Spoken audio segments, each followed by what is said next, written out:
Unchurned is presented by UpdateAI. Well, I think the sooner that you can realize coming out of, more defined roles into less defined roles, the sooner you realize that literally everybody is winging it and relying don't on tell them my secrets. No, but that's not a secret. It's actually, I think there's wisdom here is that we are winging it and relying on our experience and the experience others. of those around us. Thanks for cutting me off. I was just going to say that, Mickey. Mickey, Kristie, and Kristie, you guys each took a leap. You left more established companies and you joined fairly small startups. And what I want to understand is, what are some of the trade-offs that you all had to make when you were considering that opportunity?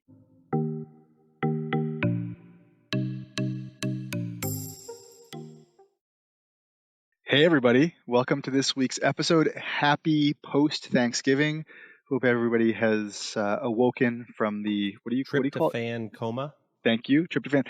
I just learned over this weekend from my brother, who's a doctor, that tryptophan becomes melatonin. That's why it puts you to sleep. I did never learn that. Your body processes it. Yeah, as melatonin. Okay, so we've got an exciting episode. We've got Do we? we've got 3 UpdateAIers on this episode. So we've outnumbered KF and JJ. There's 2 exciting ones here. So first of all, we haven't brought this up before. Mickey, as many people know, has been out for the past 5 or 6 weeks. He's gone through a nightmare and back in that time. The most horrific things with his family, the death of his mother and his brother. And the community has been so outreaching towards Mickey, even through me. Every call that I get on with a prospective customer or with a current customer, the first thing they ask me is, how is Mickey? How's Mickey? He's been very open about his journey, and the community in kind has been open about their care for him. And he means so much to me, to all of us. I know, speaking for Kristie and John, and to the community. And so, Mickey, it was a surprise to see you come and join the episode. We hadn't rehearsed that. I would like to make it very clear that he just showed up. Yeah, and we're grateful that he's here. But hey, Mickey, I did a reverse Irish exit. I haven't done the updated yet either. So for everybody that's listening, we're all going to be doing this together. So I'm really excited that Mickey's here, and I'm excited to kind of talk a little bit about what's going on. I'm doing great for the first time in about 6 weeks. So to quickly fill people in, on my mom's side of the family, we have a genetic mutation that can lead to aortic aneurysms. And we've lost family members to this. And due to some really amazing research by folks in Washington and at Stanford, Dr. Liang, calling you out, they identified the genetic mutation, which has kind of allowed us to keep an eye on it.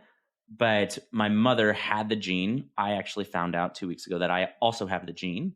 We can talk on a later date what that means.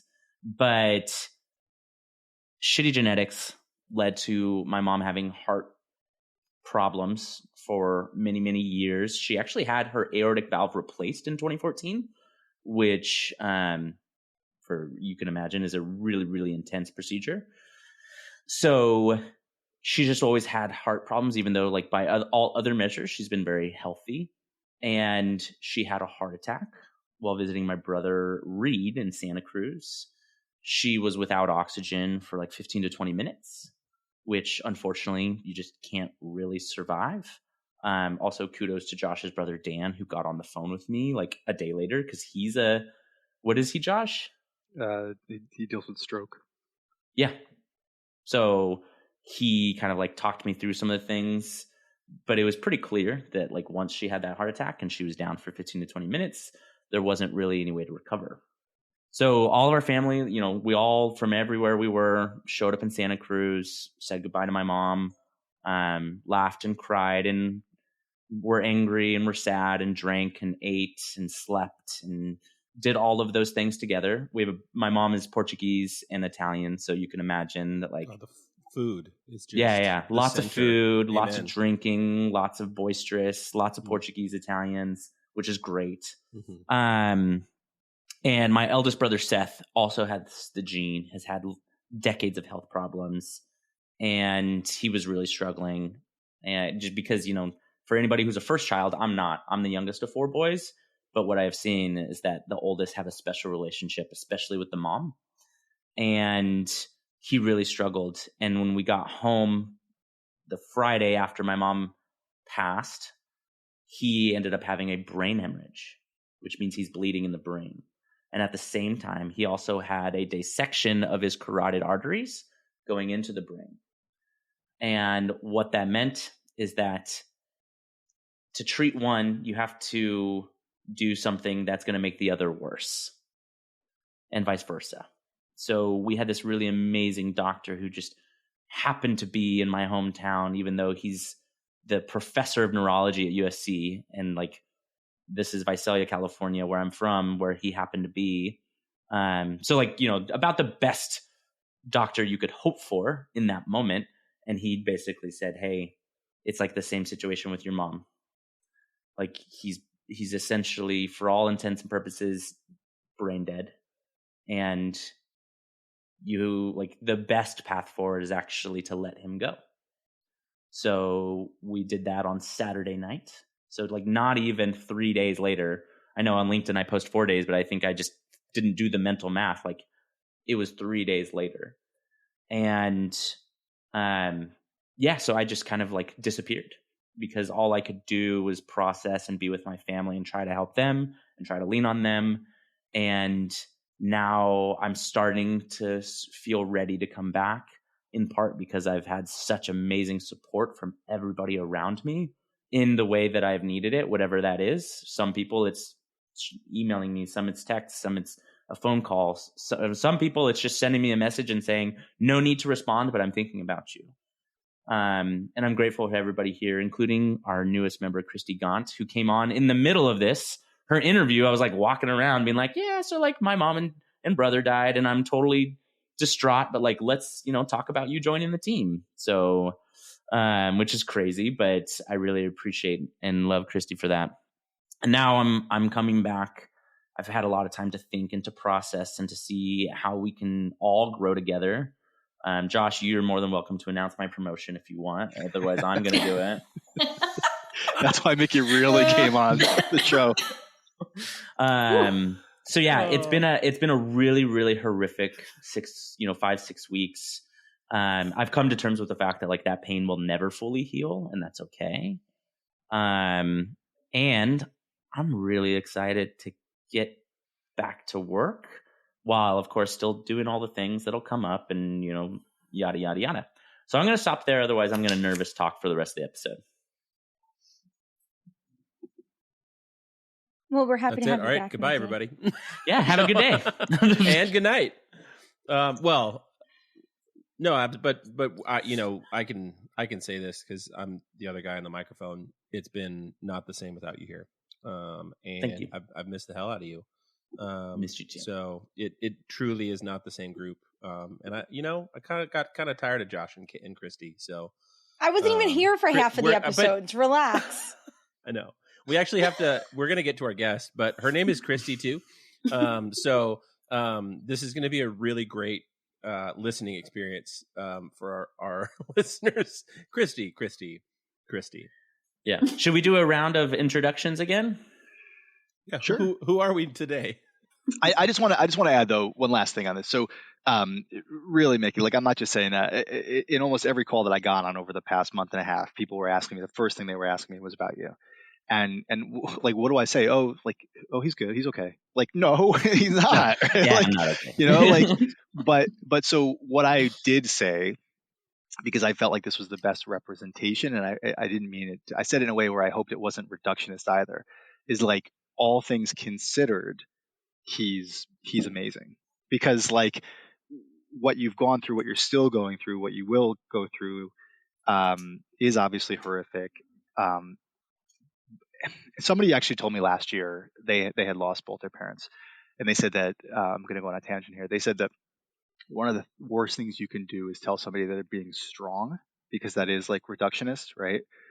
But I have, so I won't say that, but even just the way that you were communicating with me behind the scenes throughout everything, and like your presence to talk to Kristie as she was going through the process, and your openness with the community, and your openness right now, like to me, I'm just dumbfounded by it. Like I'm so impressed by that, and it's inspirational, and I just commend you. And I don't know how you do it, to be honest. Like all that you are going through and have gone through, it is incredible. And I do strength, whatever word you want to use in place of that, like it is tremendous. So we'll figure that out. But I'm really excited to chat with Kristie. So Kristie with a G and an E.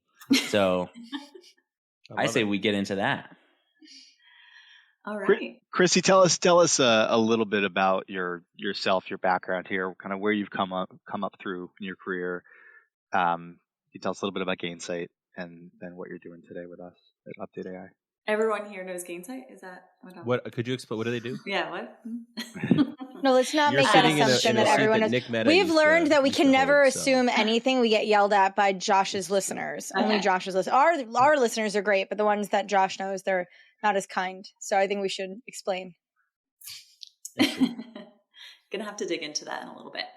But sure, I am the new senior AE. I have been in sales for about 10 years and have done a little bit of everything, but always with a seller's hat.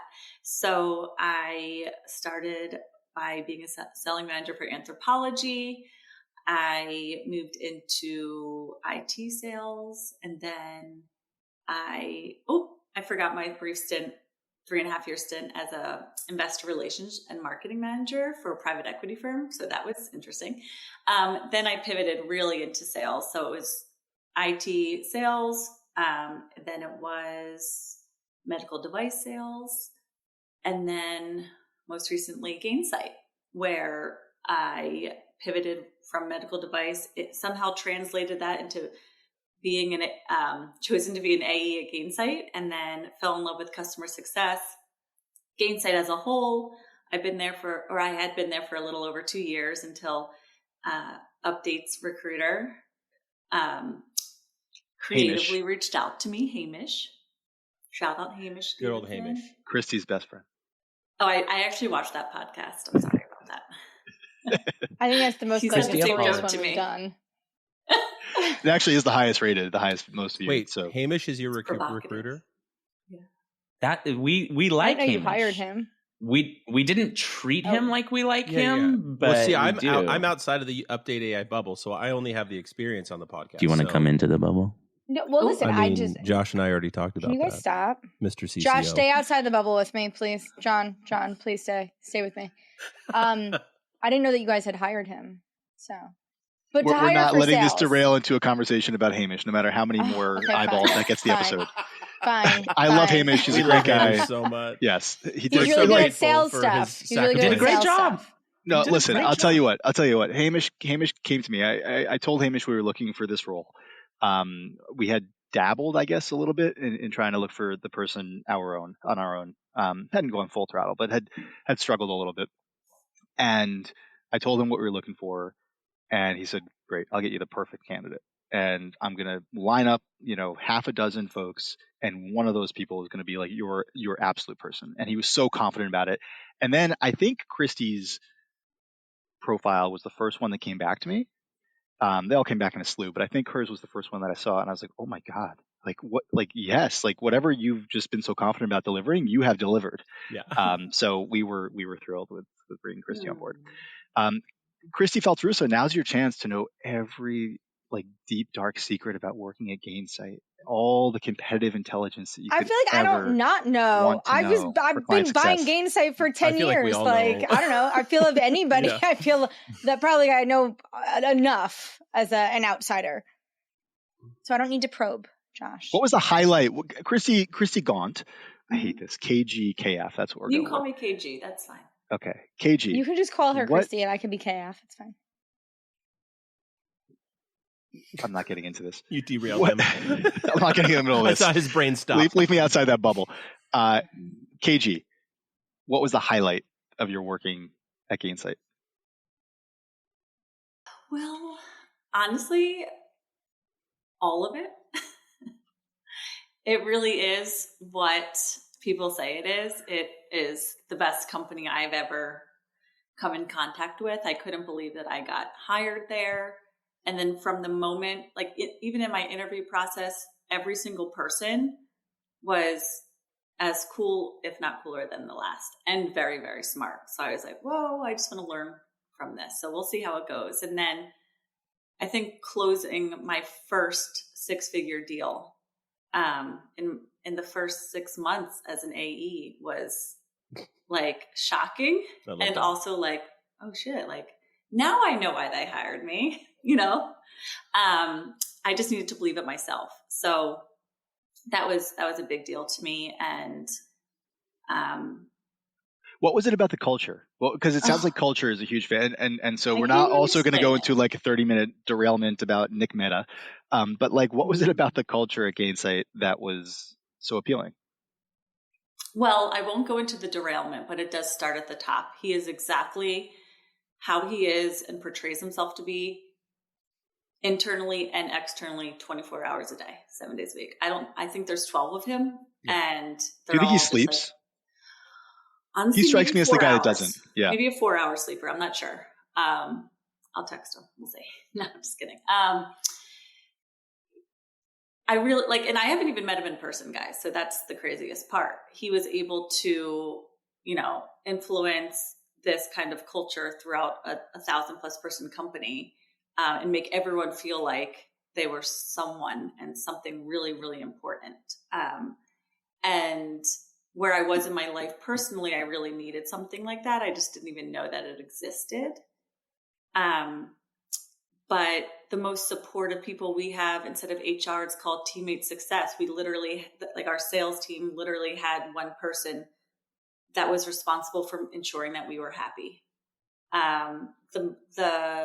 Even though I had already put my 2 weeks in, I had just hit my 2-year anniversary, and a Gainsight branded Theragun showed up at my doorstep, even though I had already put my 2 weeks in. Just little things constantly sprinkled throughout. And obviously, Josh, we talked earlier and you were like, I'm glad you have the same humor as a 5-year-old. Well, one of Gainsight's values, one of their 5 or 6 is childlike joy. And they literally sprinkled that shit everywhere. So I loved it. That's great. Yeah. Do you want me to dig into any of those aspects? Or? Kristie Felteruso, KF, what do you like the most about the culture at ClientSuccess? I would say for us, it's the human first culture. Like working for Dave and that team, I've worked for as many CEOs as I have, and most of them talk a good game, right? But to what Kristie said, and I know this about Nick. I've had a long-standing relationship with him. He is very much who he portrays himself to. There aren't 2 Nicks. And I like to say the same thing about Dave. There aren't 2 Daves. It's like what you see is what you get. And there is something I really appreciate about those types of leaders. And I do think they're few and far in between. So if you ever have the privilege of working with somebody like a Nick, like a Dave, you take that and you go on that journey for a bit. Agreed. Awesome. One of the things, so, we're reading through all of our prep document, and just for the listeners, we just got an intern, and it's making our jobs so much easier with all of this prep documentation. I just want to give a big shout out to Josh for organizing all of that and getting this in front of us. To Daniela for actually doing the work. Daniela is, she's my favorite person right now, and I'm so grateful. And I was reading through your prep doc, and one of the things that kind of stood out to me. No, I actually really like this. And one thing, because you mentioned it early, you said when you closed your first 100,000 6-figure deal, whatever that's 6-figure deal, you're like, oh shit, this is why they hired me, right? You needed to believe in yourself. You talk a little bit about your experience with anthropology back in the day, of maybe not feeling like you're meeting expectations, and kind of believing in yourself. And reading through almost everything in here, there seems to be a theme of finding out who you are and identifying not just what your strengths are that you see internally, but what others see externally in you. And I know I'd love to hear you just kind of talk about the path, because you mentioned that you maybe wanted to be a doctor and move into some care. You did some hospice work. Walk me through that journey of I think finding yourself, right, where you're at today in this role, you've had these wins, but you've also had a bunch of roads that maybe didn't go where you thought they would. But as we know, life is not, it's a journey, right? And we get to where we're going. So I know that's kind of a meandering question, but it's something that stood out in your intro and then just kind of the documents that you shared as well. Awesome. No, I like that. I like that question a lot.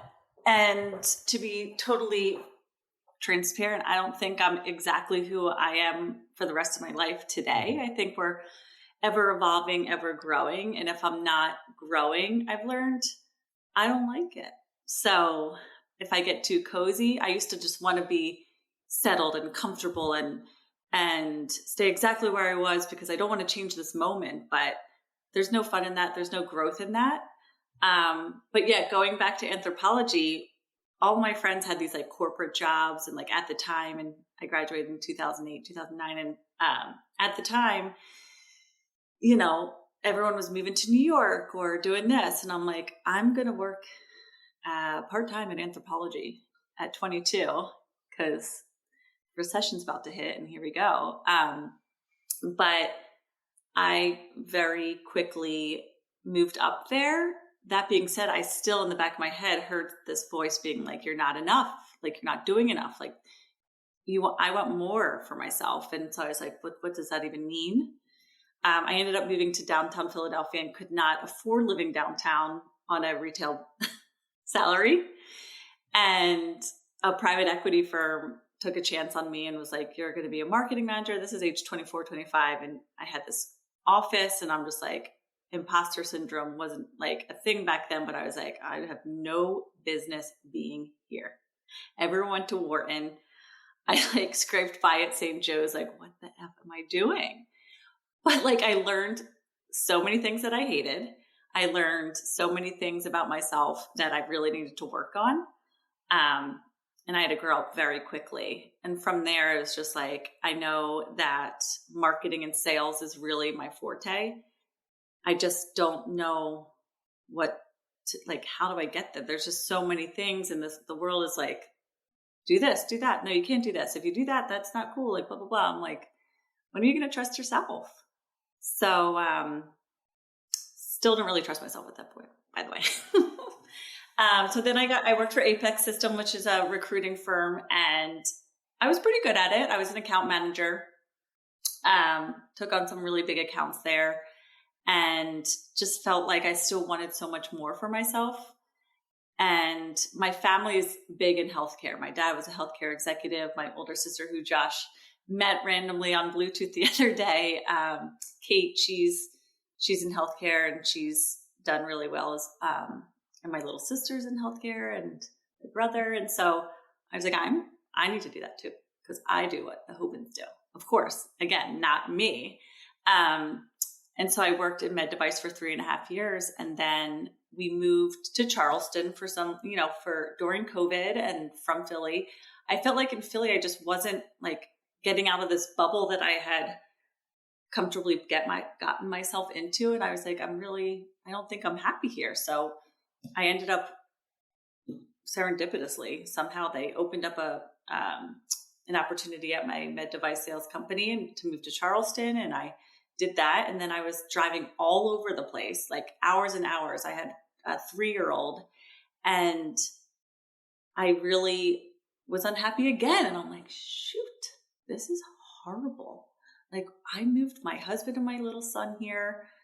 I'm not even happy. I need to pretend I'm happy. I went through like a little slump where I was just like, what did I do? We should move home. No, I don't want to go home. So one of my new best friends that I had met, I knew nobody here. But you can make friends really quickly with like-minded individuals who take a risk and move to a place they don't know anyone. And she's like, I work at a company called Gainsight. I'm like, what the heck is that? And she's like, oh, we're a customer success SaaS platform. I'm like, I really do want to get into SaaS because my husband's in SaaS. Like he's sitting in his office being 10 times more productive than me when I'm on my stupid car rides to Savannah, Georgia. Like I can do that, what he's doing. And so she's like, I'll get you an interview. I'm like, okay.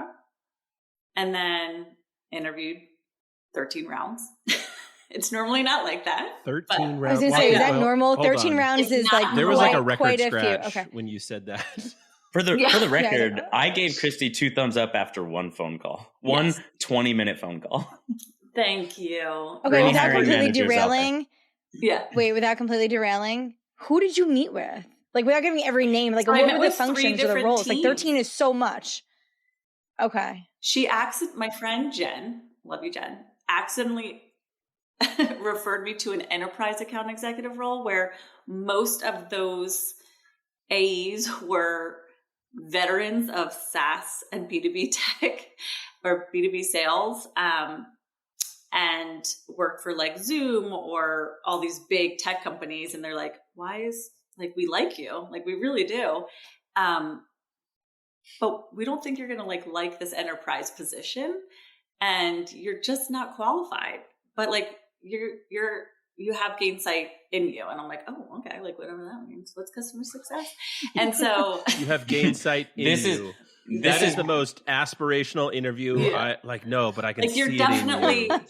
Part of it. Like, you have that. You have the it. We just need to find your place. Mm-hmm. And so I interviewed with the account management team and then the mid-market account executive team, which is actually where I landed. I wanted net new sales, but I didn't want to do enterprise at that time. And so it was perfect. I ended up getting hired in the mid-market account executive. That's and awesome. Then everything just changed. Like, the amount of growth I had from 22 to 35, those 13 years of going through different industries. I mean, I think I grew like tenfold in the 2 years that I was at Gainsight. I don't know how, but maybe like the things that I was going through at the time personally made work just feel like I just could not wait to wake up every morning, grab my coffee, and like take my son to daycare and hop on the laptop. So I have felt that all 4 days here now at Update as well. We're 4 baby. Woo, woo. All right. Sorry, I feel like I just talked for 27 minutes. No, it's okay. You did, but you're supposed to do that. This is your episode. So, Kristie, when did you know it was time for you to make a change, right? So you talked about like loving this journey at Gainsight, right? So, but you also mentioned you don't want to get bored. You don't want to get stagnant. You like to be challenged. Mm-hmm. What was it that you said, you know what, I did what I needed to do here, and it's time for me to make a change? That's such a good question, and I think about it a lot still. Over the summer, I moved to the strategy org for sales strategy, and so I didn't really talk to prospects anymore. I started to lose that muscle, and I lost very quickly. Felt like this journey that I was on, and this growth journey that I was on. And so I was like, wait, what is it? Like, is it Gainsight, or is it this role, or what do I do? And so Hamish somehow knew that I was going through this reflection period. No, I love this.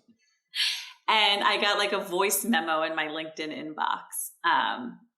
And I didn't even know you could do that, even though I didn't prospect for a living. So you have to do it from your mobile device. That's why it's a mobile thing. Oh, cool. It's not available on the desktop. You can only do it from your mobile. Yeah. Oh yeah. Anything you want to know about LinkedIn. Awesome.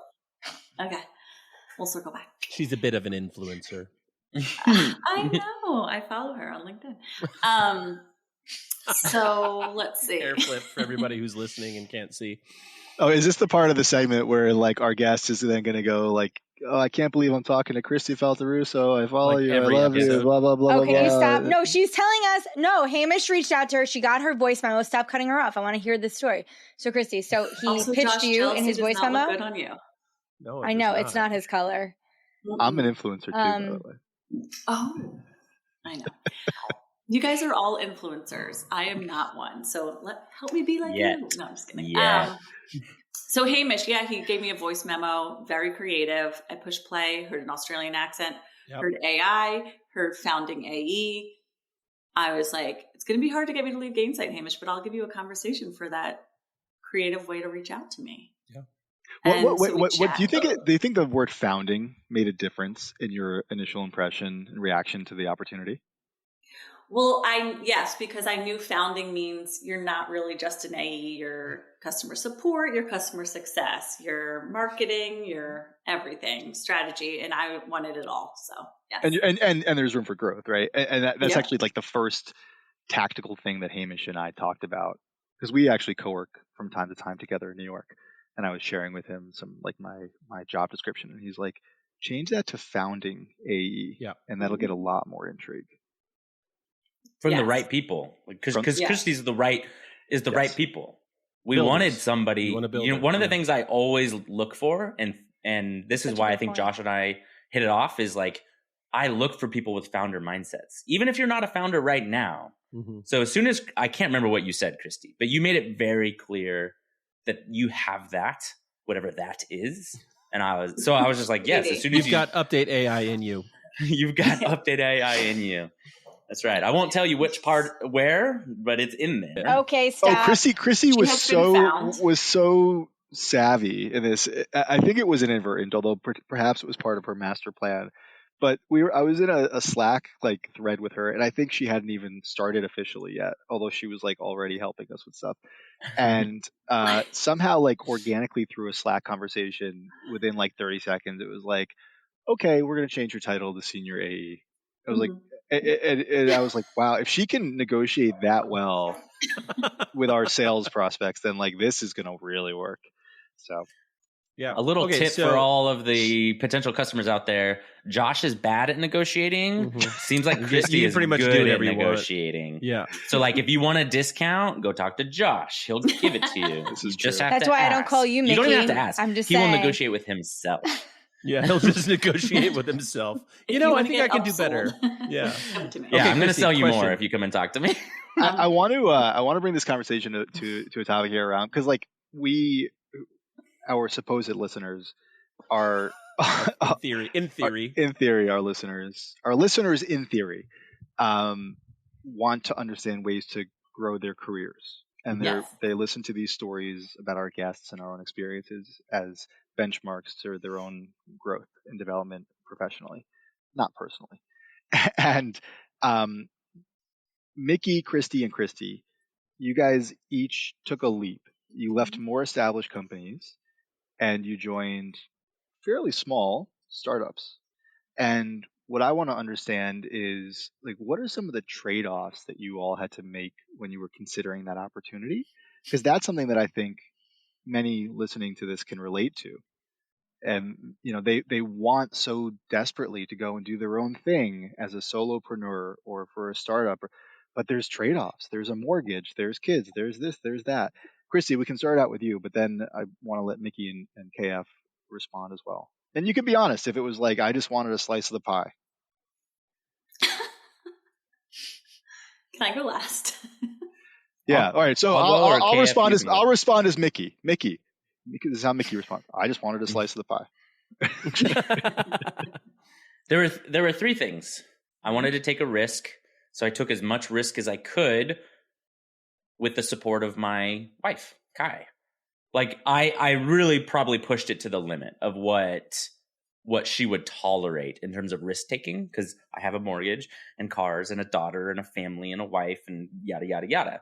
But yes, I wanted a big slice of the pie, because if I'm going to pour myself into something, I want to know that it has an impact. And the best way to represent that right now is by owning a piece of the pie. So that's one of the reasons why I joined. The other reason is that it was very clear to me from the very first time that Josh and I spoke is that we were willing to go to places to explore, weird avenues that could be beneficial or could be BS. And I was pretty confident that if we did that long enough, we would land on, like, if we could stay there long enough, we would land on something really, really big, which I think we have. And I got fired, so I needed a job. That last trifecta. Yeah. But also, like, those big swings, you never know what you're going to get, right? You could land a great AE, or you could get banned from Pulse. Are we allowed? Yeah, are we allowed back? I don't know. I think I've mended that. We're good. I think so. Okay, yeah. good. It's my favorite story, by the way. I'm laughing, but I have no idea what you're talking about. Just it's a good one. Yeah. We'll fill you in on all of our backstories, so that way you feel. KF, I want to hear you. What is a trade-off? This is a really good question. Life is a trade-off. A life? Oh, wow, we got deep, guys. No, I mean, honestly, like, we'll start with comp, right? Like, that was the biggest, the biggest visible trade-off, right? Like, I took an extremely significant cut to come here, and equity is great. But equity is only great if the company does something that makes that equity worth something. We're very early, like, we're very small right now, ClientSuccess. And so it might be, listen, unless we get acquired, right, that might have a different outcome for us. But otherwise, it might be a long road ahead before any of that materializes to something. So for me, it was the pay cut, right? That's the first thing I had to do as a trade-off. Second thing is resourcing. Every team I've been a part of, I've had resources. Now, every company is varying degrees of that, but I've had budget, I've had people, I've had technology.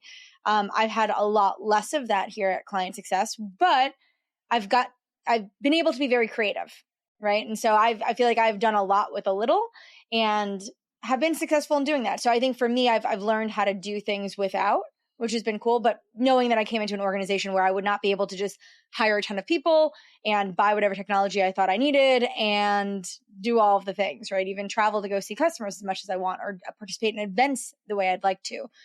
Those were all things that were trade-offs for me. But I will say at the end of the day, none of that mattered, right? When I left my last company, IntelliShift, I made a cognizant decision that I wanted to go back to doing work that I loved for a community that I felt connected to. So it didn't matter if I was getting paid $1. I wanted to go work for customer success, right? As an industry, I wanted to serve customer success professionals. And so whether that was ClientSuccess or another company, right? That was what I was focused on finding, is a role that would allow me to serve our community and make a living doing it, right? I was doing all of it by myself on the side anyway, not making any money doing it. And I felt like this was going to be that next opportunity if I was going to take one. So those are some of my trade-offs. So I would say comp, probably the biggest one. And then bandwidth, like personal versus professional bandwidth. Kristie? I love that. I love that story. Honestly, what both Mickey and KF have said has definitely resonated with me, along with going from a company like Gainsight that you can call someone or do a cold email or something. And they're like, oh, wow, I'd love Gainsight, but, we don't have budget until da-da-da-da. And I'm like, wow, I came from a company that like, everyone's like, who? What's that? What do you do? And then it's just like, it's nice. So just like that market, just the market leader. Can I say that? You can. That's what Gainsight was, right? So it's nice to work on is. I said is. Oh, dear. Freudian slip. Should we pull definitely, up G2? Anyway, don't bring up G2. But I agree though, in customer success, very few companies, right, who have customer success teams don't know who Gainsight is. In fact, when I try to tell people who ClientSuccess is, I often have to say, are you familiar with technology like Gainsight? And they go, yeah. I'm like, we're like that, but different. And like, let me tell you how. So it's, they are the brand when you think about customer success. They've done a great job with that. I don't think there's any competitor in the space that's done marketing like Gainsight and building the brand and the presence in the community. Absolutely. And I think just knowing now that Update is, doing everything that we can to provide the value that customer success is creating for their companies, and just all of that is really, really one of the big reasons why I chose Update. The product, the people, the culture is something that is going to be cultivated, but just from talking to Josh and Mickey, I was like, absolutely. It reminded me of my interview process at Gainsight, but I guess, the brand name and, I was comfortable. I was cozy. It was consistent. And that's one thing that I realized I'm not, that's where the growth comes in when you're not comfortable. So, trying this on and really leaning into this is I've already learned an F ton, excuse me. You can curse on this podcast. Even before I started at Update, I remember learning a lot. And then just like in my first day, we had a full hour pricing session on how to go to market with this pricing. And I'm just like, wow, I've never been involved in a conversation like this. And I actually have some things I need to share. So, and they're listening. So there's trade-offs everywhere, but I think I felt guided in this way, and I went with my gut. So my gut said do it. Can I ask a question on that? Sure. Kind of going back to what we talked about at the top, this imposter syndrome. You're sitting in rooms right now where your voice is not only, appreciated, but needed, right? This founding position or senior position, right? What's something that you go through every day where you're sitting in those meetings where in the past you haven't had this experience before, right? Where you just get told what to sell and how to sell it. Mm-hmm. How do you pep yourself up? How do you get yourself into the mindset to say, I have opinions? Maybe they're not the right opinions, but they're opinions. And part of this job is figuring out how to get these opinions and these strategies aligned with your leaders. How do you get yourself out of that mindset of an IC of saying, I'm going to do what I'm told? Not that, I don't know what your job is like at Gainsight, but into a space now where they're presenting you with opportunities to possibly change what's being, presented to these customers. And I think a lot of people in our I ask this because I feel like our listeners might be in similar situations where they're going smaller, and there's trade-offs, but there's also, you are 10 voices instead of one, right? And there is a weight that you carry in the role that you're in right now. So how do you break out of that mindset before and kind of show up in those moments? I was never scared to speak. I'm sure Josh and Mickey can tell you. I was never scared to be the one who everyone was going this way, and I was the one who said, sometimes it was really uncomfortable again, but I've also had conversations with like Mickey saying like, we might disagree, but I really want to hear what your side is. Like, I always want to hear every single side. Otherwise, like, the solution just feels maybe it works short term, but it's not going to work long term.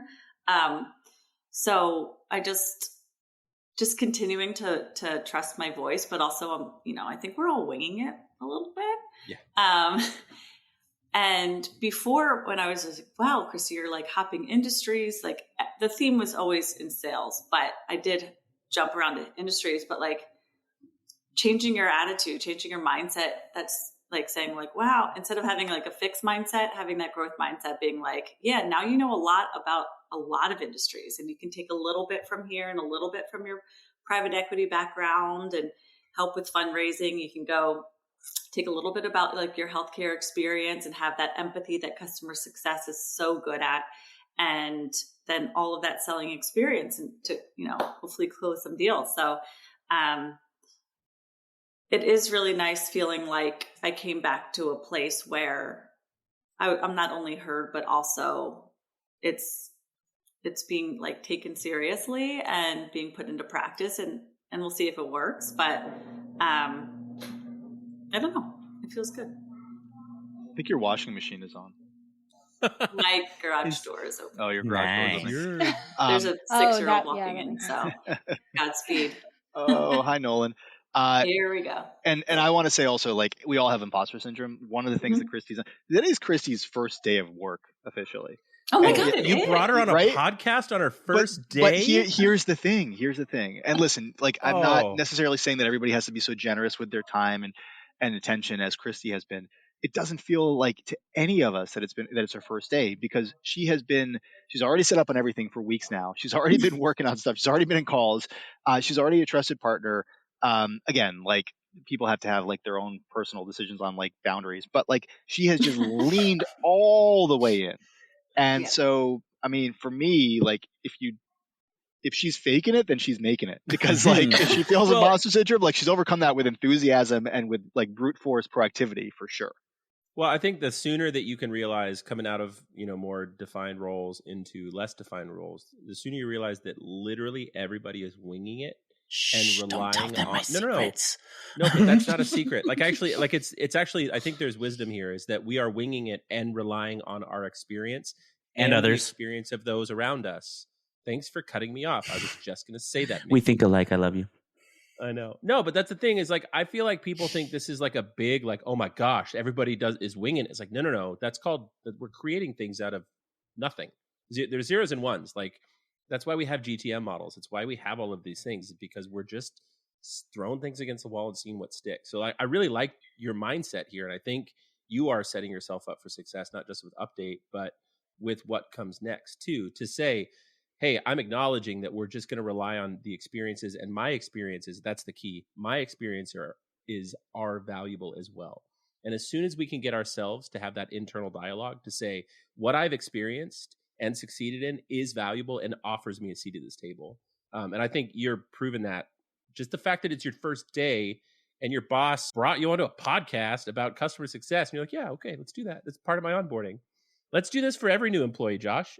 First day, every new employee at UpdateAI joins our podcast. I'm in.